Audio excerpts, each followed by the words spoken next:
మంచు ఫిలిమ్స్ సమర్పించు నాన్న అన్న ఓ తమ్ముడు మూవీ ట్విస్ట్ల మీద ట్విస్ట్లతో సాగుతోంది. కంప్లైంట్లు, ఆరోపణలు, ప్రత్యారోపణలు, అల్టిమేటమ్స్తో మంచు వారి ఫ్యామిలీ ఫైట్ ఉత్కంఠభరితంగా సాగుతూనే ఉంది. మా కుటుంబ వ్యవహారం మేమే పరిష్కరించుకుంటాం అంటూనే ఒకరిపై ఒకరు బౌన్సర్లు విసురుకున్నారు మంచు బ్రదర్స్. ఇందుకీ మంచు మూవీ క్లైమాక్స్ ఎలా ఉండబోతోంది? సమస్యను సెటిల్ చేసుకుని హ్యాపీ ఎండింగ్ ఇస్తారా లేక యాంటీ క్లైమాక్స్తో ముగిస్తారా? మోహన్ బాబు ఇంట్లో రేగిన మంటలు చలారడం లేదు. దాడులకు తెగబడినప్పటికీ ముగింపు ఎలా ఉంటుందన్న సస్పెన్స్ అలాగే కంటిన్యూ అవుతోంది. మంచు మనోజ్ని ఇంటి నుంచి పంపించాలని మోహన్ బాబు, విష్ణు ప్రయత్నిస్తుంటే మనోజ్ మాత్రం ఇంకా జల్పల్లి ఇంట్లోనే ఉన్నారు. సాయంత్రం 5 గంటలకల్లా ఇల్లు ఖాళీ చేయాలని విష్ణు ఇచ్చిన అల్టిమేటంను మనోజ్ లైట్ తీసుకున్నారు. దీంతో ఏం జరగబోతుందన్న టెన్షన్ కంటిన్యూ అవుతోంది. ప్రస్తుతానికి అంతా నివురుగప్పిన నిప్పులా ఉంది. మంచు విష్ణు ప్రస్తుతం గచ్చిబౌలిలోని ఆసుపత్రిలోనే ఉన్నారు. తండ్రి మోహన్ బాబు అక్కడే చికిత్స పొందుతుండడంతో ఆయన్ను చూసుకుంటూ అక్కడే ఉండిపోయారు. మరో 2 రోజులు మోహన్ బాబు అక్కడే ఉండే అవకాశాలున్నాయి. ఇటు మనోజ్ మాత్రం ఉదయం రాచకొండ పోలీస్ కమిషనరేట్లో విచారణకు హాజరయ్యారు. దాదాపు గంటన్నర పాటు సిపికి వివరణ ఇచ్చారు. తన వెర్షన్ను వినిపించారు మనోజ్. అసలు వివాదానికి కారణం ఏంటి, మధ్యలో వినయ్ పాత్ర ఏంటి వంటి వివరాలు సిపికి తెలిపారు. ఆ తర్వాత ఆయన నేరుగా జల్పల్ ఇంటికే చేరుకున్నారు.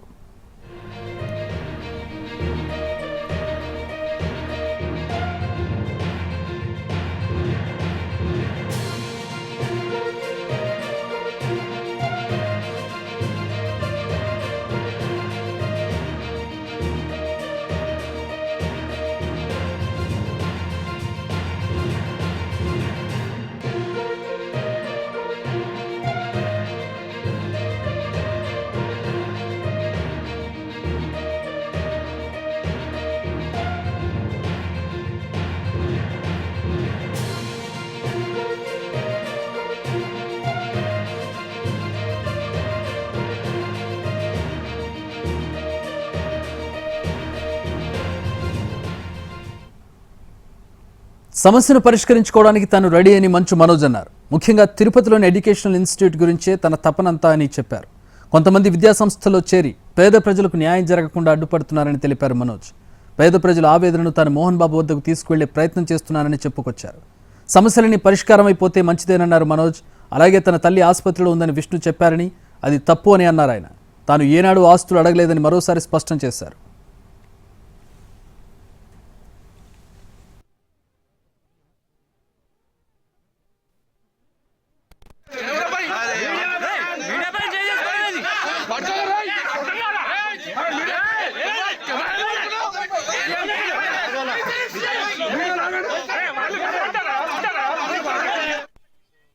ప్రతి ఒక్కరికి, అలాగే దెబ్బతగిలిన మీడియా మిత్రులకి అందరికీ సారీ చెప్తున్నాను. అలాగే మా అమ్మగారు హాస్పిటల్లో లేరు. మా అమ్మగారు నా ఇంట్లో మా వైఫ్తోనూ నా పాపతోనూ జలపల్లి ఇంట్లోనే ఉన్నారు.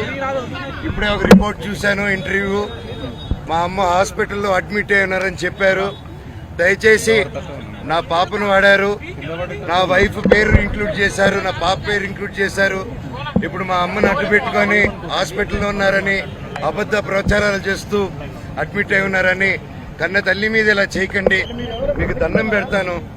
కూర్చొని మాట్లాడుకునేదానికి నేను ఎప్పుడు సిద్ధమే. అయితే మంచిదే కదండి, అందరికీ మంచి జరిగితే మంచిదే కదా, ఊరోళ్ళందరికీ మంచి జరగాలి. వినయ్ గారు కూడా తిరుపతిలో వినయ్ గారు చేసే విషయాలు కొన్ని నచ్చట్లేదు నాకు.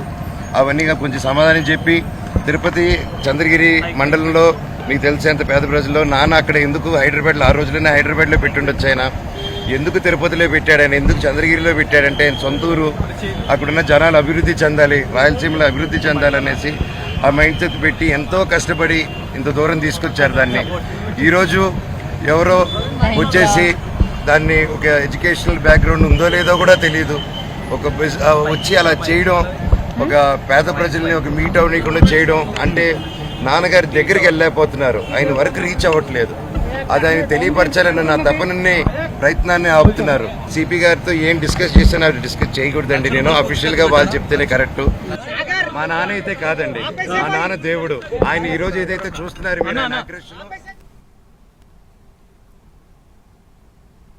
ప్రేమతో గెలవాల్సింది రచ్చ చేస్తే ఎవరు గెలవలేరన్నారు మంచు విష్ణు. ఫ్యామిలీ గురించి తాను బయట చెప్పనన్నారు. ఎవరి కుటుంబ విషయాలు బయటకు చెప్పనన్నారు. ఈ గొడవల వల్ల తన తల్లి మధ్యలో నలిగిపోతున్నారన్నారు Manchu Vishnu.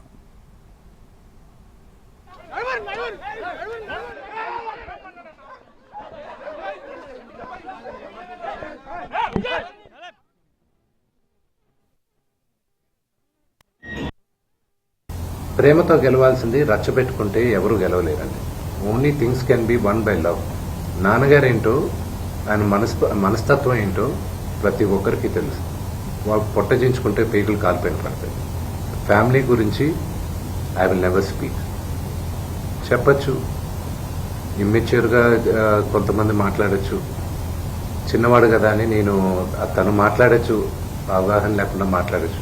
But I just keep quiet. మీరు ఎన్ని క్వశ్చన్స్ అడిగిన ఫ్యామిలీ గురించి, నేను నా ఫ్యామిలీ విషయాలు నేను బయట చెప్పను. మీ ఫ్యామిలీ గురించి మీరు అడిగితే మీరు చెప్పరు కదా. Same thing I will not talk about my family. Problem ఎక్కడైందంటే, నేను కానీ ఊర్లో ఉంటే ఆ లెటర్స్ నేను కంప్లైంట్ ఇప్పించేవాడిని కాదు. I would have spoken to it. దీని అన్నిట్లోకి నేను విపరీతంగా నలిగిపోయేది. మా అమ్మ, ఆవిడ మంచాన్ని పడింది. నాన్నగారు అడిగింది ఒకే ఒకటి, సరే ఆ లెటర్ వరకే నేను మాట్లాడతాను, నా ఇంట్లో ఉండడానికి వీల్లేదు అన్నాను. అంతవరకే మాట్లాడుతున్నాను. మోహన్ బాబు స్వయం కృషితో ఎదిగారన్నారు మంచు విష్ణు. తన తండ్రి కష్టార్జితం ఆయన ఇష్టమన్నారు. ఆయన లేకపోతే తామెవరూ లేవన్నారు. తన తండ్రి తనను ఇంట్లో ఉండొద్దంటే ఉండే హక్కు తనకు లేదన్నారు విష్ణు. ఆయన ఇంటికి ఏ తండ్రికైనా ఆయన సంపాదనకి ఆయనకే హక్కు ఉంటుంది.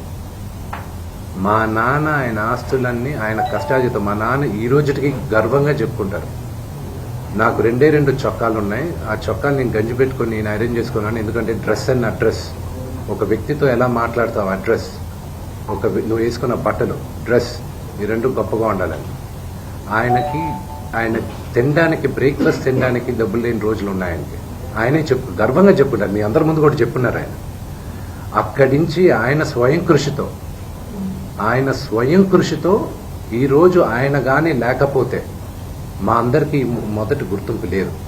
మీరందరూ కూడా మాకు గౌరవం ఇచ్చేది కూడా మోహన్ బాబు గారి పిల్లలనే. ఇప్పుడు ఆయన లేకపోతే మేము లేవు. ఇప్పుడు ఇట్ ఈస్ అన్ఫార్చునేట్. ఇప్పుడు ఆయన ఈరోజు నువ్వు నా దగ్గర ఉండడానికి వీల్లేదు అన్నాడంటే ఆయన ఇంట్లో, నేను ఉంటాను, నాకు హక్కేం ఉంది. నేను కానీ, మా సోదరి కానీ, నా సోదరుడు కానీ మేమందరం బయట ఉండేవాళ్ళం. నేను బయట ఉంటున్నాను, సపరేట్ ఉంటున్నాం. మోహన్ బాబు విష్ణుకు హైకోర్టులో ఊరట దక్కింది. రాచకొండ పోలీసులు ఇచ్చిన నోటీసులపై స్టే ఇవ్వాలని కోరుతూ వేసిన పిటిషన్పై విచారణ జరిపింది జస్టిస్ బి విజయసేన్ రెడ్డి ధర్మాసనం. రాచకొండ పోలీసులు జారీ చేసిన నోటీసులపై స్టే ఇచ్చింది. రాచకొండ పోలీసులు ముందు విచారణకు హాజరయ్యేందుకు ఈ నెల 24 వరకు మినహాయింపు ఇచ్చింది. తదుపరి విచారణను ఈ నెల 24కు వాయిదా వేస్తుంది. ఇందులో మోహన్ బాబు విష్ణు ఊపిరి పీల్చుకున్నారు. ప్రతి 2 గంటలకు ఒకసారి మోహన్ బాబు ఇంటి దగ్గర పరిస్థితిని పరిశీలించాలని కూడా పోలీసులను ఆదేశించారు న్యాయమూర్తి.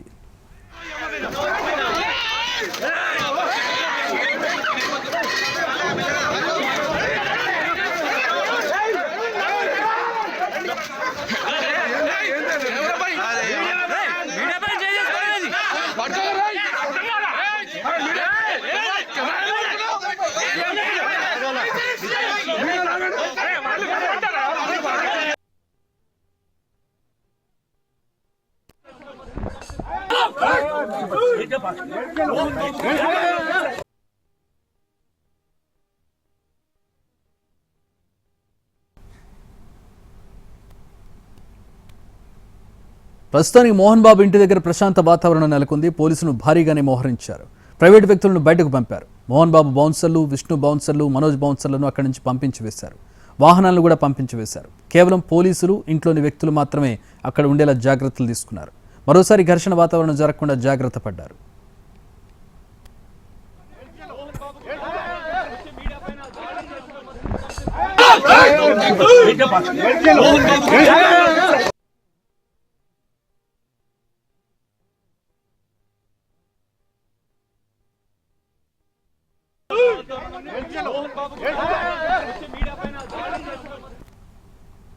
మంచు కుటుంబంలో చెలరేగిన వివాదం అరెస్టుల వరకు వెళ్ళింది. మంచు మనోజ్పై దాడి చేసిన కేసులో వెంకట్ కిరణ్ కుమార్ను అరెస్ట్ చేశారు. కిరణ్ కుమార్ తనపై దాడి చేశారని మనోజ్ ఫిర్యాదు చేశారు. దీంతో అతన్ని అరెస్ట్ చేశారు పహాడి షరీఫ్ పోలీసులు. మోహన్ బాబు మేనేజర్గా ఉన్నారు కిరణ్ కుమార్. ఇక సీసీ ఫుటేజ్, హార్డ్ డిస్కులు దొంగిలించిన విజయ్ కోసం పోలీసులు గాలిస్తున్నారు. మనోజ్పై దాడి జరిగినప్పటి నుంచి విజయ్ పరారీలో ఉన్నారు.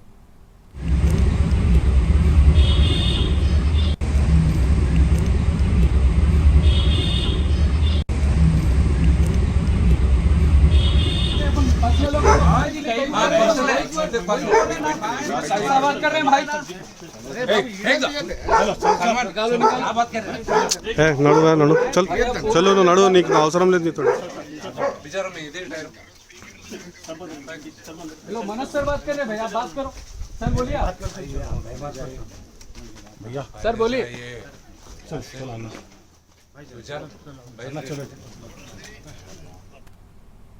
మోహన్ బాబు ప్రస్తుతం కాంటినెంటల్ ఆసుపత్రిలో చికిత్స పొందుతున్నారు. ఉదయం ఆయన హెల్త్ బులెటిన్ విడుదల చేశారు. మోహన్ బాబు ఎడమ కంటికి స్వల్ప గాయమైందన్నారు వైద్యులు. ఫేస్ సిటీ స్కాన్ చేయబోతున్నట్టు తెలిపారు. మోహన్ బాబుకు బీపీ లెవెల్స్ పెరిగాయని తెలిపారు డాక్టర్లు. మోహన్ బాబు స్థిమితంగా లేరని చెప్పారు. चलो क्या हुआ, देखो फोन पे मनोज सर फोन पे नहीं जाना बोले, मैं नहीं जाता। आप किसको बुला रहे हो? आप बात करो, निकालो सब निकालो, मैं यहीं छू। मैडम मैडम चलो मैं तुम हट जाओ पीछे, बात करो. अम्मा अम्मा मानिक अम्मा अम्मा मैं हुसैन, गेट बंद करो, गेट बंद करो अम्मा सर. हाँ ना अन्ना, मैं 2 मिनट में भिजा था अन्ना, 2 मिनट. हमारे घर पे ये कौन है अम्मा?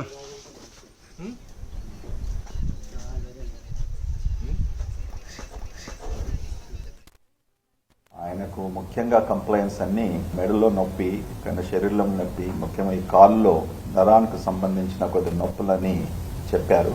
సో దాంతో పాటు ఆయన మానసికంగా బాగా హి వాజ్ వెరీ అప్సెట్. సో ఎక్కువగా యాంగ్జైటీతో ఉండేసి మానసిక బాధతో ఉన్నప్పటికీ హి was not in a frame of mind to understand as to what is going on. మంచు ఫ్యామిలీలో అన్నదమ్ముల మధ్య మాటల తూటాలు పేలుతున్నాయి. తండ్రి స్వార్జితం ఆయన ఇష్టమని మంచు విష్ణు అంటుంటే తాను ఆస్తులు అడగడం లేదని మంచు మనోజ్ చెబుతున్నాడు. నాన్నగారికి ఆయన ఇంటికి ఏ తండ్రికైనా ఆయన సంపాదనకి ఆయనకే హక్కు ఉండదు. మా నాన్న ఆయన ఆస్తులన్నీ ఆయన కష్టార్జితం. మా నాన్న ఈ రోజుకి గర్వంగా చెప్పుకుంటారు. ఆయన తినడానికి, బ్రేక్ఫాస్ట్ తినడానికి డబ్బులు లేని రోజులు ఉన్నాయని ఆయనే గర్వంగా చెప్పుకుంటారు. మీ అందరి ముందు కూడా చెప్పున్నారు. ఆయన అక్కడి నుంచి ఆయన స్వయం కృషితో ఈరోజు ఆయన కానీ లేకపోతే మా అందరికీ మొదటి గుర్తింపు లేదు. మీరందరూ కూడా మాకు గౌరవం ఇచ్చేది కూడా మోహన్ బాబు గారి పిల్లలనే. ఇప్పుడు ఆయన లేకపోతే మేము లేవు. ఇప్పుడు ఇట్ ఈస్ అన్ఫార్చునేట్. ఇప్పుడు ఆయన ఈరోజు నువ్వు నా దగ్గర ఉండడానికి వీల్లేదు అన్నాడంటే ఆయన ఇంట్లో, నేను ఉంటాను, నాకు హక్కేం ఉంది. నేను కానీ మా సోదరి కానీ నా సోదరుడు కానీ మేమందరం బయట ఉండేవాళ్ళం. నేను బయట ఉంటున్నాను, సపరేట్ ఉంటున్నాను. విద్యా సంస్థల గురించి మీరు పోరాటం చేస్తామని చెప్పి మీరు చెప్తున్నారు, కానీ అంతర్గతంగా ఈ ఆస్తి వివాదాలే ఈ వివాదాల కారణం అని చెప్పి ప్రచారం జరుగుతుంది. అది కూడా తెలుసండి మనోజ్ అడగడని. తండ్రి ఉన్న ఇంటిపైకి ఎవరైనా దాడికి వెళతారని మంచు విష్ణు ప్రశ్నించారు. నిన్న రాత్రి జరిగిన ఘటనపై ఆయన విమర్శలు చేశారు. దీనిపై మంచు మనోజ్ కూడా తన వెర్షన్ వినిపించారు. తన తండ్రి దేవుడితో సమానమన్నారు మనోజ్. నిన్న రాత్రి జరిగిన సంగతి యు సా ఇట్. మీ ఇళ్ళకి వచ్చి ఎవరైనా ఒక 20 మంది వచ్చి మీ గేట్లు పగలగొట్టి లోపల తండ్రిగా కూర్చొని ఉంటే తండ్రి పైకి వెళ్తారా అనే క్వశ్చన్ మీకే వదులుతున్నాను. నేను చావనైనా చేస్తాను, కానీ అలాంటి పని చేయండి. మా నాన్న నోరు మూసుకో అంటే షడప్. సీసీటీవీ ఎక్కడ అడగండి. తీసుకొస్తున్నారు. విజయ్ అనే వ్యక్తిని, కిరణ్ అనే వ్యక్తిని ఆల్రెడీ పట్టుకుని ఉన్నారు. ఇప్పుడు విజయ్ అనే వ్యక్తిని కూడా పట్టుకుని వచ్చి ఇంట్రోగేట్ చేస్తాను. మా నాన్న అయితే కాదండి, మా నాన్న దేవుడు. ఆయన ఈ రోజు ఏదైతే చూస్తున్నారు మీరు అగ్రెషన్, ఆయన కాదు. తిరుపతిలో మోహన్ బాబు ఏర్పాటు చేసిన విద్యా సంస్థలో కీలకంగా ఉన్న వ్యక్తి వినయ్ గురించి అన్నదమ్ములు మంచు విష్ణు, మనోజ్ పరస్పర విరుద్ధంగా చెప్పుకొచ్చారు. ఆయన మంచి వ్యక్తి, ఎన్నో ఏళ్ల నుంచి నమ్మకంగా ఉన్న వ్యక్తి అంటూ విష్ణు కితాబిచ్చారు. పైగా ఆయన తనకు అన్నలాంటి వ్యక్తి అని చెప్పుకొచ్చారు. కానీ మనోజ్ మాత్రం వినయ్ అనే వ్యక్తిపై వ్యతిరేకంగా స్పందించారు. ఆయన చేస్తున్న పనులు మోహన్ బాబు వద్దకు చేరడం లేదని తెలిపారు. వినయ్ గారు నాకు అన్నలాంటి వాడు. మా నాన్న ఎప్పుడు చెప్తాడు, వినయ్ ఆయనకి మొదట పెట్టాలి. అంత క్లోజ్ మా నాన్నగారికి.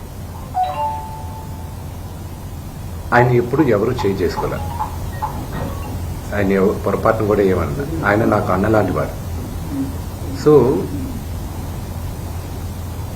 అది నాన్నగారు ఏం మాట్లాడారో దాంట్లో ఒకసారి క్లారిటీగా వినండి. ఆయన ఏం మాట్లాడారో ఆయన దాంట్లో క్లారిటీగా ఉంది. దాని గురించి నేను ఎవరిని ఇవ్వాల్సిన అవసరం లేదు. ఓన్లీ దట్ వన్ కరెక్షన్ నేను చెప్పాల్సిన. వినయ్ గారికి నాకు ఉన్న సన్నిహితం దాదాపు ఒక 15 సంవత్సరాల నుంచి. ఆయన భారతదేశంలో గొప్ప గొప్ప స్థానాల నుంచి వచ్చారు, మీకు తెలుసు. అది నేను మీడియాలో చెప్పాల్సిన అవసరం లేదు. మీరందరూ కూడా ఆయన గౌరవిస్తారు. మీ అందరికీ తెలుసు ఆయన స్టేచర్ ఏంటో. ఒక అన్నలాంటి వ్యక్తి ఆయన నాకు. మా నాన్నగారి ఆయనకు పెద్ద కొడుకని. సో దాని గురించి నేను ఎక్కువ చెప్పాల్సిన అవసరం లేదు. వినయ్ గారు కూడా తిరుపతిలో వినయ్ గారు చేసే విషయాలు కొన్ని నచ్చట్లేదు నాకు. అవన్నీ కొంచెం సమాధానం చెప్పి, తిరుపతి చంద్రగిరి మండలంలో మీకు తెలిసేంత పేద ప్రజల్లో నాన్న అక్కడ ఎందుకు హైదరాబాద్లో, ఆ రోజుల్లోనే హైదరాబాద్లో పెట్టుండొచ్చు. ఆయన ఎందుకు తిరుపతిలో పెట్టాడు, ఆయన ఎందుకు చంద్రగిరిలో పెట్టాడంటే ఆయన సొంత ఊరు, అక్కడున్న జనాలు అభివృద్ధి చెందాలి, రాయలసీమలో అభివృద్ధి చెందాలనేసి ఆ మైండ్ సెట్ పెట్టి ఎంతో కష్టపడి ఇంత దూరం తీసుకొచ్చారు దాన్ని. ఈరోజు ఎవరో వచ్చేసి దాన్ని ఒక ఎడ్యుకేషనల్ బ్యాక్గ్రౌండ్ ఉందో లేదో కూడా తెలియదు, వచ్చి అలా చేయడం, ఒక పేద ప్రజల్ని ఒక మీట్ అవ్వకుండా చేయడం అంటే నాన్నగారి దగ్గరికి వెళ్ళలేకపోతున్నారు, ఆయన వరకు రీచ్ అవ్వట్లేదు. అది ఆయన తెలియపరచాలని నా తపనని ప్రయత్నాన్ని ఆపుతున్నారు.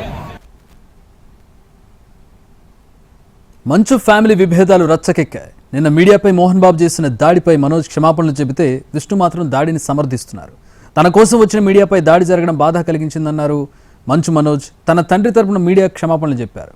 ఇక విష్ణు మాత్రం దాడిని సమర్థించారు. అయితే ఈ ఘటన ఉద్దేశపూర్వకంగా జరిగింది కాదన్నారు. కొందరు గేట్లు పగలగొట్టి లోపలికి వస్తే ఎవరు మాత్రం ఊరుకుంటారన్నారు మంచు విష్ణు. హాస్పిటల్లో అడ్మిట్ అయ్యారని చెప్పి నేను అబద్ధాలు ఆడారు. హాస్పిటల్కి వెళ్ళి చెక్ చేయించుకుంది అమ్మ. నువ్వు వెళ్ళిపో ఇంట్లో నుంచి, నువ్వు వెళ్ళిపోతే వీడిని చూసుకుంటావు మేమంటే, మేము మంచిగా మాట్లాడి పంపిస్తాం అంటే నమ్మి ఆవిడ 3 రోజుల నుంచి దడదడగా ఉంటే వెళ్ళమ్మ అంటే ఏజీకి వెళ్ళడం వాస్తవం చూపించుకొని ఇమీడియట్గా మా అన్నింటికి వెళ్ళిపోయి అన్నింట్లో పడుకున్నారు. మీరు ప్రజలకు తీసుకెళ్లేది కరెక్ట్, కానీ మరి ఇంత కొంతమంది వరకు they have cross all limits. Remember మా అమ్మకి ఈ రోజు ఉల్వా లేకుండా she is admitted in the hospital. ఇంటికి పెద్ద కొడుకుగా ఐఎమ్ కన్సర్న్డ్, ఐఎమ్ వరీడ్. నాన్నగారికి నిన్న జరిగిన ఘర్షణలో ఆయనకి కొన్ని గాయాలు తగిలాయి. నేను Kannappa cinema post production work Los Angeles లో ఉన్నప్పుడు నాకు ఫోన్ వచ్చింది, ఇలా ఇంట్లో గొడవ జరుగుతున్నాయి. అన్నీ ఆపుకొని ముందు వచ్చేసాను. For me family first. నిన్న మార్నింగ్ దిగాను. నేను లేని ఒక 4 రోజుల్లో how did this escalate so much అని. క్యారెక్టర్ అసాసినేషన్ నేను చేయని దానికి చేశారు అని, నా భార్య వచ్చిన తర్వాత నేను చెడ్డోడినయ్యానని ఇన్నాళ్ళు గమ్మునున్నాను. ఓకే, కానీ వాళ్ళ నాన్న ఆస్తుల కోసం కొట్లాడుతున్నాడా, మంచి కోసం నిలబడుతున్నాడా అనేది ఈరోజు మీకు సాయంత్రం వచ్చిన ప్రూఫ్స్ అన్ని వదులుతాను. మా నాన్న మీద గన్ను పెట్టి కాల్చే వినయ్కి, మా అన్నకి సాయంత్రం ప్రతిదీ చెప్తాను. ప్రేమతో గెలవాల్సింది రచ్చబెట్టుకుంటే ఎవరు గెలవలేరండి. Only things can be won by love. నాన్నగారేంటో, ఆయన మనస్తత్వం ఏంటో ప్రతి ఒక్కరికి తెలుసు. వాళ్ళు పొట్టజించుకుంటే పేగులు కాలిపోయిన పడతాయి. ఫ్యామిలీ గురించి ఐ విల్ నెవర్ స్పీక్. ఇమ్మెచ్యూర్గా కొంతమంది మాట్లాడచ్చు, చిన్నవాడు కదా అని నేను తను మాట్లాడచ్చు, అవగాహన లేకుండా మాట్లాడచ్చు. But I just keep quiet. మీరు ఎన్ని క్వశ్చన్స్ అడిగిన ఫ్యామిలీ గురించి, నేను నా ఫ్యామిలీ విషయాలు నేను బయట చెప్పను. మీ ఫ్యామిలీ గురించి మీరు అడిగితే మీరు చెప్పరు కదా. Same thing I will not talk about my family. Problem ఎక్కడైందంటే, నేను కానీ ఊర్లో ఉంటే ఆ లెటర్స్ నేను కంప్లైంట్ ఇప్పించేవాడిని కాదు. I would have spoken to it. దీని అన్నిట్లోకి నేను విపరీతంగా నలిగిపోయేది. మా అమ్మ, ఆవిడ మంచాన్ని పడింది. నాన్నగారు అడిగింది ఒకే సరే ఆ లెటర్ వరకే నేను మాట్లాడతాను, నా ఇంట్లో ఉండడానికి వీల్లేదు అని అంతవరకే మాట్లాడుతున్నాను. 7 నెలలు తను ప్రెగ్నెంట్గా ఉన్నప్పుడు మా అంకులు విజయవాడలో ఉంటారు. అండ్ ఇక్కడ కొంతమంది అంకుల్ నాన్నగారు బాగా క్లోజ్. మనోజ్, నువ్వెన్నో సంవత్సరాలు ఇంటి బయటగా ఉన్నావు, నీ సొంతంగా ఉన్నావు, మీ నాన్నగారు అమ్మగారు ఒకరే ఉన్నారు, మీ అన్నయ్య ఏమో దుబాయ్కి షిఫ్ట్ అయిపోయాడు ఫ్యామిలీతో, మీ వైఫ్ ప్రెగ్నెంట్ గా ఉంది, తనకి తల్లిదండ్రులు లేరు, తనకి ఇప్పుడు మీ అమ్మ అవసరం ఉంది, పెద్దోళ్ళు అవసరం ఉంది, నువ్వు అక్కడే ఎలా చూసుకుంటావు అంటే, నాకు ఆ రోజు మా భార్య కూడా ఒకసారి వాళ్ళు అన్ని చెప్తున్నారు కదా, ఎందుకండి ఒకసారి వినండి అంటే, సరేమ్మా నీకోసం వస్తాను అని చెప్పి మళ్ళీ తిరిగి రావడం జరిగింది. Bulletin updates, stay tuned.